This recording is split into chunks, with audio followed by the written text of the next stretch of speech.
السلام علیکم ورحمۃ اللہ۔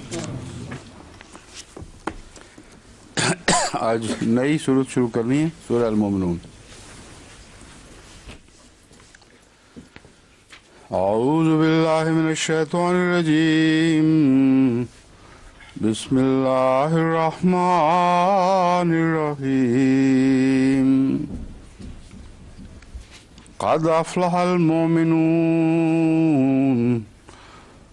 قد افلح المؤمنون الذين هم في صلاتهم خاشعون والذين هم عن اللغو معرضون والذين هم للزكاة فاعلون والذين هم لفروجهم حافظون إلا على أزواجهم أو ما ملكت أيمانهم فإنهم غير ملومين، فمن ابتغى وراء ذلك فأولئك هم العادون والذين هم لأماناتهم وعهدهم راعون والذين هم على صلواتهم يحافظون أولئك هم الوارثون الذين يرثون الفردوس هم فيها خالدون۔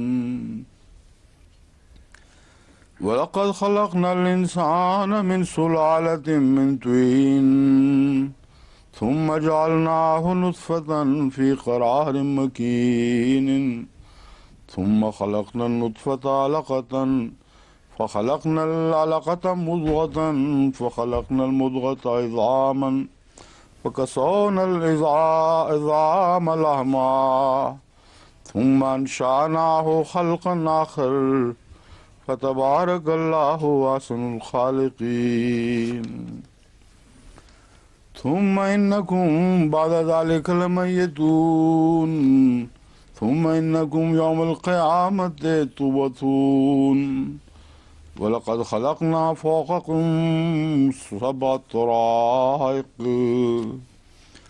وما كنا عن الخلق غافلين، وأنزلنا من السماء ماء بقدر فأسكناه في الأرض وإنا على ذهاب به لقادرون۔ فأنشأنا لكم به جنات من نخيل وأعناب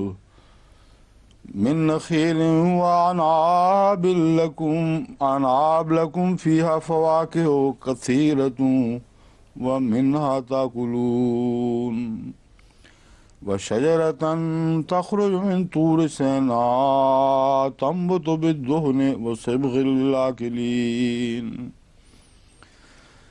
وإن لكم في الأنعام لعبرة نسقيكم مما في بطونها ولكم فيها منافع كثيرة ومنها تأكلون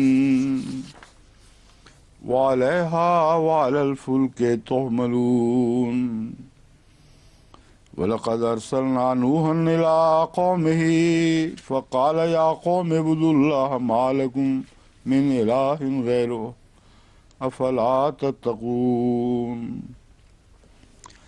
فقال الملأ الذين كفروا من قومه ما هذا إلا بشر مثلكم يريد أن يتفضل عليكم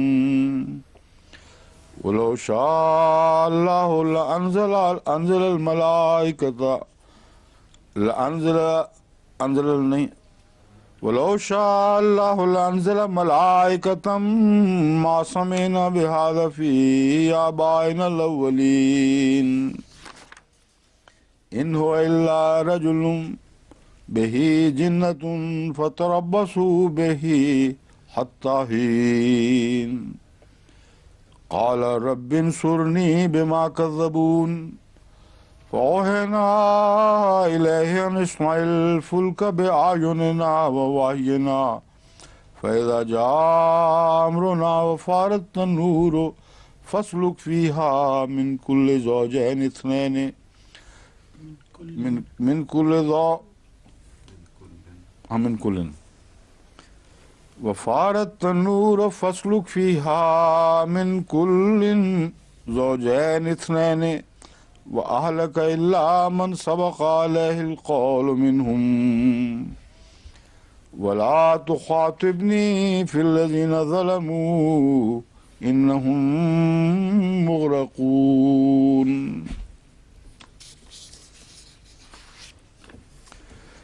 فإذا استويت أنت ومن معك على الفلك فقل الحمد لله الذي نجانا من القوم الظالمين وقل رب أنزلني منزلا مباركا وأنت خير المنزلين.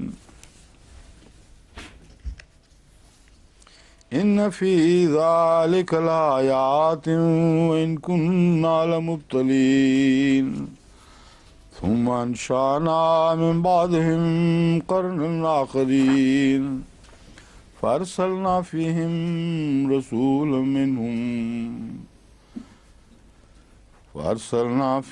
رسولا منهم من اعبدوا الله ما لكم من إله غيره أفلا تتقون.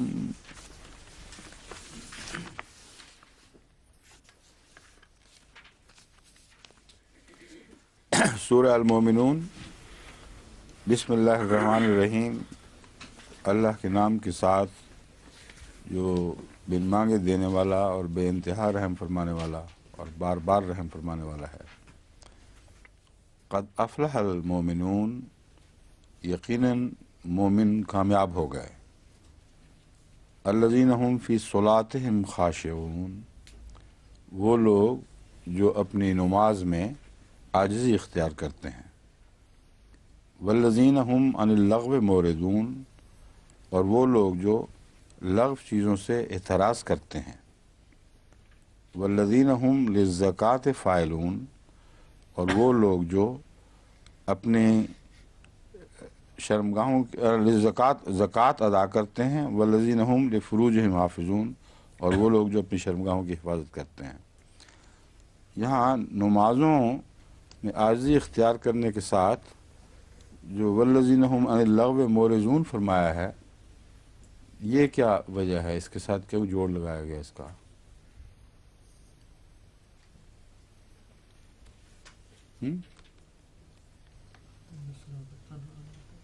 آج تو ماشاءاللہ عرفہ بھی آ گئی ہیں آپ کی بیٹی ہیں، دونوں باپ بیٹا اکٹھے ہو گئے آج بڑی دیر کے بعد. عرفہ تم بڑی نکتہ نواز بنی ہوئی ہو ہیں؟ نہیں کوشش کرو. یہ کہ نماز میں دیکھا ہے نا.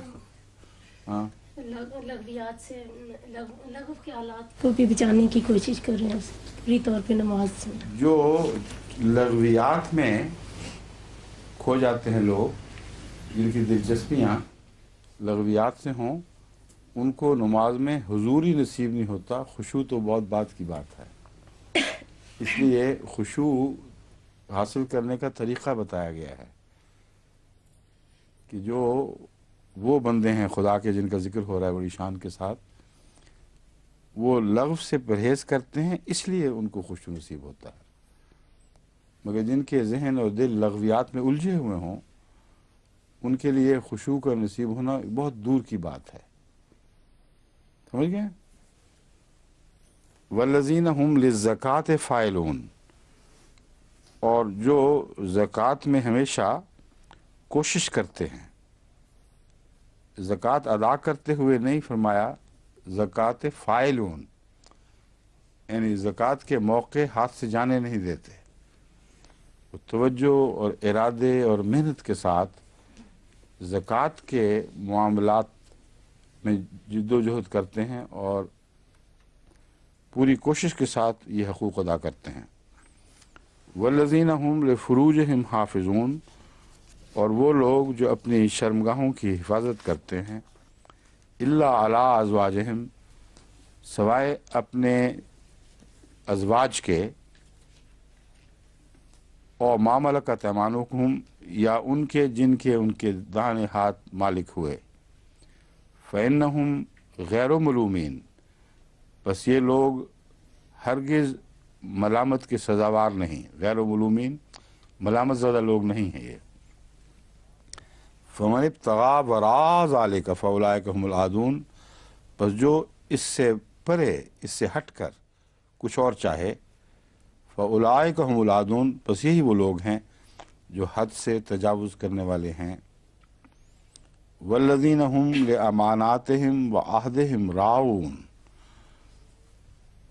وہ لوگ اور وہ لوگ جو اپنی امانتوں اور اپنے عہدوں کا پاس رکھنے والے ہیں، راعون ان پر ان کی رعایت رکھتے ہیں، ان کا پاس رکھتے ہیں۔ والذین هم علی صلواتہم یحافظون، اور وہ لوگ جو اپنی نمازوں کی حفاظت پر ہمیشہ مستعد رہتے ہیں۔ یحافظون میں یہ سارا مضمون ہی مستعدی اور جدوجہد بالارادہ کوشش کا ہے، اس لیے میں نے مستعد کا لفظ بڑھا دیا، ورنہ یحافظون کا مطلب ہے صرف حفاظت کرتے ہیں۔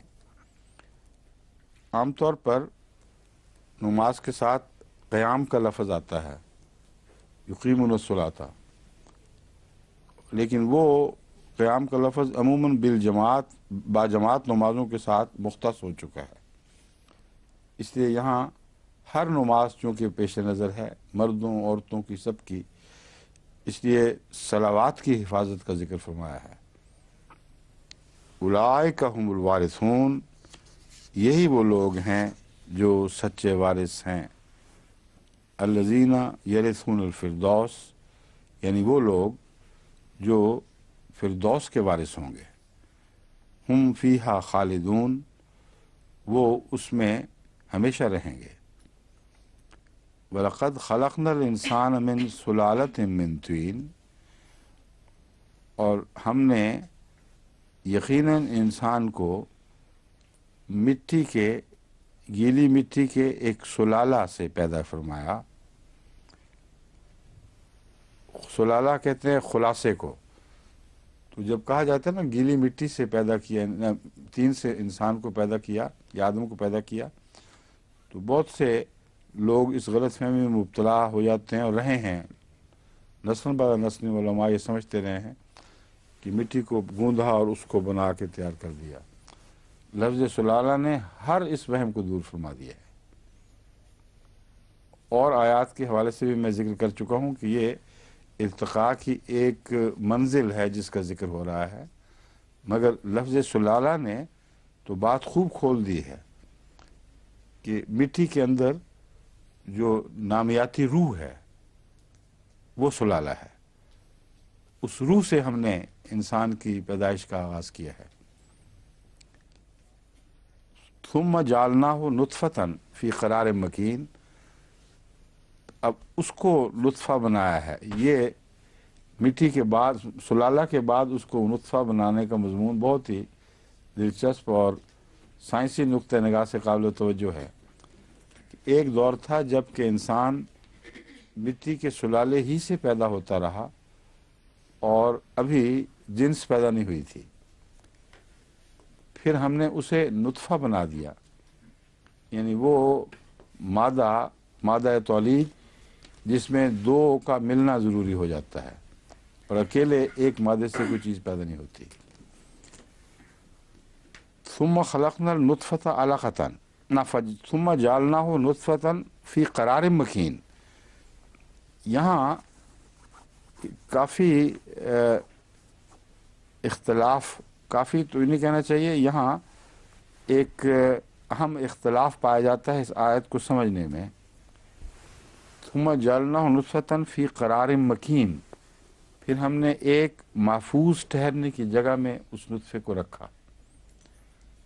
اگر اس سے مراد یعنی رحم ہے تو اس کا مطلب ہے کہ نطفے کا تعلق صرف مرد سے ہوگا اور عورت کے نامیاتی مادے کو اس سے خارج اور الگ سمجھا جائے گا، اور اس کا پھر اور کہیں ذکر نہیں ملتا۔ اور جس طرح سلالہ کے بعد نطفے کا ذکر فرمایا گیا ہے وہ دونوں طرف برابر چسپاں ہوتا ہے، اور پھر وہ قرار مکین ہے بھی نہیں، وہاں تو اکثر کوششیں ناکام ہو جاتی ہیں اور کئی خطرات لاحق ہیں، اس کو بعض رحم خود ہی دھکیل کے باہر پھینکتا ہے الرجیز کی وجہ سے، لیکن وہ جو سیلز ہیں جن کے اندر یہ چیز بن رہی ہوتی ہے وہ قرار مکین ہے، کیونکہ انسانی وہ مادہ جس کے اندر بے انتہا خلیے موجود ہیں ان کے اندر یہ محفوظ ہے نطفہ، اور عورت کا جو مادہ جس سے اس کے انڈے بنتے ہیں وہ بھی سیلز کی صورت میں مقام مکین ہے، اس کو کوئی خطرہ لاحق نہیں۔ ایک آدمی اگر 80 سال کا بھی ہو جائے تو اس کا وہ جو مادہ ہے اس کے اندر نشو و نما کی صلاحیت اسی طرح موجود رہتی ہے۔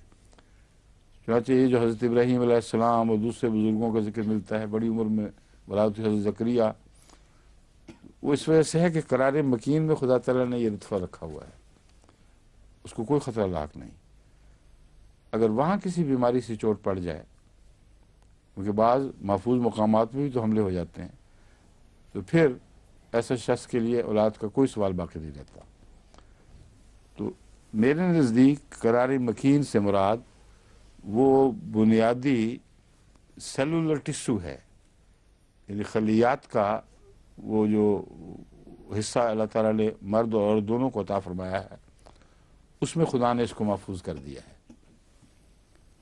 پھر ثم خلقنا النطفة علقة ثم خلقنا النطفة علقة، یہ جو نطفہ ہے اس سے پھر علقہ بنتا ہے، اور اس نطفے میں مرد و عورت کے مادے کا امتزاج داخل ہے، اس لیے ان دونوں پر لازماً یہ لفظ استعمال ہوا ہے، کیونکہ اکیلے مرد کے نطفے سے نہیں بنتا، اس لیے لطف نطفہ کو جو یہ سمجھا گیا ہے کہ صرف مرد سے تعلق رکھنے والی چیز یہ غلط ہے۔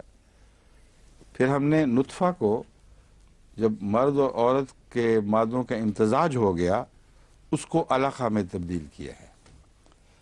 علقہ ایسا لوتھڑا ہے جس میں چمٹنے کی صلاحیت بھی پائی جاتی ہے، تعلق ہونے کی، اور یہ گوشت کا ٹکڑا، یہ ٹکڑا جو ہے نان ڈسکرپٹ حالت ہوتی ہے، یہ ایسا ہی ہے جیسے سمندر کے اندر جو ابتدائی زندگی کی قسمیں گھونگے وغیرہ ملتے ہیں ان کے اندر سے جو گوشت کی چیز نکلتی ہے وہ علقہ زیادہ مشابہ ہوتا ہے، کیونکہ وہ ایک نان ڈسکرپٹ سی چیز ہے، اس میں چپکنے کا مادہ بھی ہے، اس میں وہ کچھ ہے صحیح مگر اس کو گوشت نہیں کہہ سکتے۔ پھر اس کے بعد اس سے ہم نے مضغہ بنایا، یعنی بوٹی بنا دی، اور بوٹی میں خون بھی ہوتا ہے، بس علقہ میں خون نظر نہیں آئے گا سوائے خودبین کے، مگر مضغہ میں دکھائی دینے لگتا ہے، وہ سرخ سی بوٹی بن جاتی ہے۔ فخلقنا المضغۃ عظاما، پھر ہم نے مضغہ ہی کو ہڈیوں میں تبدیل کیا ہے۔ وہ ایسی حالت ہے جس میں ہڈیوں کا مادہ بنانے کا مادہ موجود ہے۔ کسی نے اگر گندا انڈا دیکھا ہو کھول کر تو اس کو سمجھ آ جائے گی کہ یہ مضغہ کیا ہے۔ وہ اس کے اندر جو خون کا لوتھڑا بن جاتا ہے وہ ہے جو اس کے اندر سے ہڈیاں بھی بن رہی ہوتی ہیں، اور ہڈی بنانے کی صلاحیت اس گوشت میں ہوتی ہے جو اس کے اندر بن چکا ہوتا ہے۔ فَكَسَوْنَا الْعِظَامَ لَحْمًا، پھر یعنی یہ بوٹی، گوشت میں کہہ رہا ہوں، یہ بوٹی کی شکل جس سے آگے ہڈیاں بھی بنتی ہیں اور بوٹیاں بھی بنتی ہیں، گوشت بھی بنتا ہے۔ فرمایا ہم نے عظام اس سے بنائی، فَكَسَوْنَا الْعِظَامَ لَحْمًا، پھر عظام کو گوشت پہنایا۔ تو پہلا جو تانا بانا بنتا ہے اندر وہ بنیادی انسانی ایٹانومی کا تانا بانا بنتا ہے، ہڈیاں وغیرہ سارا اس کا ایک نقشہ سا نکلاتا ہے جس کو باریک خوردبینوں کے ذریعے پہچانا جا سکتا ہے۔ کیوں جی ڈاکٹر صاحبہ آپ بتائیں، درست ہے نا یہ بات؟ انیشلی صرف سیلز ہوتے ہیں، شروع میں صرف سیلز کی شکل میں ہوتا ہے ایک لوتھڑا سا، اسکیلٹن سا بنتا ہے، بالکل سیلز ہوتے ہیں جن کو ڈفرینشیٹ نہیں کر سکتے. پھر ثم انشأناہ خلقا آخر. اب یہ ہے بہت اہم بات، باوجود اس کے کہ یہ ساری صورتیں زندہ ہیں لیکن ان میں ابھی روح نہیں اتری، اور نفس تو ہیں لیکن روح نہیں بنی. خلق آخر جس کو خدا تعالیٰ فرماتا ہے وہ انسانی روح ہے جو اس کو باقی نفوس سے ممتاز کر رہی ہے. یہ جو خلق آخر کا وقت ہے یہ 120 دن کے بعد، فوری بعد یہ شروع ہو جاتا ہے. اس کے متعلق میں نے کسی جگہ بھی تفصیل سے روشنی ڈالی تھی اپنے کلاس، اردو کلاس میں شاید رقام العرب میں تھی. اچھا، رقام العرب میں اس موضوع پہ روشنی ڈالی تھی. لیکن جہاں اردو کلاس میں بھی، جہاں ڈاکٹر یا انگریزی سوال جواب میں جہاں ڈاکٹر صاحب آئے ہوئے تھے امریکہ سے، یاد نہیں آپ بھی تھے وہیں؟ اچھا، تو وہ خلق آخر 120 دنوں کے بعد ہوتی ہے. اور آج کل یہ بہت زور کے ساتھ یہ بحثیں جاری ہیں کہ کس سٹیج تک ایبارشن کی اجازت ہونی چاہیے، کس سٹیج کے بعد نہیں ہونی چاہیے. اس میں یہ جو ڈیوائڈنگ لائن ہے، جو فرق کرنے والی لائن ہے، یہ نمایاں ہو کے ابھری اور قرآن کریم کی صداقت کا ایک نشان بن گئی ہے. خلق آخر وہ حالت ہے ایمبریو کی جس میں وہ آزادانہ زندہ رہنے کی صلاحیت حاصل کر لیتا ہے. اس سے پہلے ڈیڈ میٹ ہے قسم کا، یہ ویجیٹیٹو لائف ہے. جب وہ اس کے اندر اچانک ایک روح کا شعور پیدا ہوتا ہے تو پھر اسی وقت سے شعور شروع ہو جاتا ہے. اس کے کان سننے لگتے ہیں، اس کے احساسات تکلیف اور خوشی کو محسوس کرنے لگ جاتے ہیں. فتبارک اللہ احسن الخالقین. بس کیا ہی برکت والی ذات ہے وہ اللہ جس نے، جو تمام خلق کرنے والوں میں سب سے زیادہ دل خوبصورت خلق کرنے والا ہے. ثم انکم بعد ذلک لمیتون. پھر ان ساری کوششوں کے بعد اتنا لمبا قصہ چلایا، پھر تم مر جاؤ گے. تو کیا یہی انجام ہے؟ کیا موت ہی کی خاطر سب کچھ یہ چلایا گیا تھا قصہ؟ یہ میتون نے اچانک انسان کو بیدار کیا ہے؟ کیا زندگی اسی مقصد کے لیے تھی؟ اتنا بڑا قصہ، مٹی کا سلالہ بنایا، سلالہ سے یہ سارے سلسلے چلے اور آخر میں جا کے میتون. فرمایا ثم انکم یوم القیامت تبعثون. موت پر انجام نہیں ہوگا، پھر قیامت کے دن تم اٹھائے جاؤ گے. ورنہ یہ ساری کوششیں باطل ہو جاتی ہیں، بے معنی اور لغو ہو جاتی ہیں، کوئی مقصد نہیں رہتا. وَلَقَدْ خَلَقْنَا فَوْقَكُمْ سَبْعَ طَرَائِقَ. اور ہم اس سے پہلے تمہارے لیے، تمہارے اوپر 7 راستے بنا چکے ہیں. وَمَا كُنَّا عَنِ الْخَلْقِ غَافِلِينَ. اور ہم خلق سے غافل نہیں ہیں. یہ کون سے راستے ہیں بتائیں چودھری آفتاب صاحب؟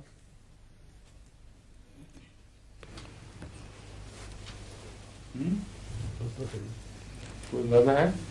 ابھی جو بیان ہوئے اوپر سے، یہ ابھی جو بیان ہوا ہے یہاں پہ، اسی یہ تو راستے نہیں ہے، آسمان پہ زمین کی بات ہو رہی تھی. یہ ساری باتیں، مٹی اور زمین وہ سب چیزیں. آسمان پہ کون سے راستے ہیں؟ یہ اب بولیے سائنٹسٹ لڑکی ہماری ماشاء اللہ فوزیہ شاہ نے کچھ سائنس پڑھی ہوئی ہے. کیا کیا ہوا آپ نے؟ بی ایس سی فزکس میں. تو پھر آپ کا مضمون ہے، ہو جائیں. میں تو سورہ فاتحہ کہنے لگی تھی. میں تو سورہ فاتحہ کہنے لگی تھی. سورہ فاتحہ آسمان پہ تو نہیں اوپر راستے بنے ہوئے اس کے، وہ اور معنوں میں ہے، ٹھیک ہے. لیکن یہاں تو خلق جو ہے، ظاہری خلق، اس کا تعلق ہے. اور جب خلق کا لفظ آیا تو صرف انسان مراد ہی نہیں ہے،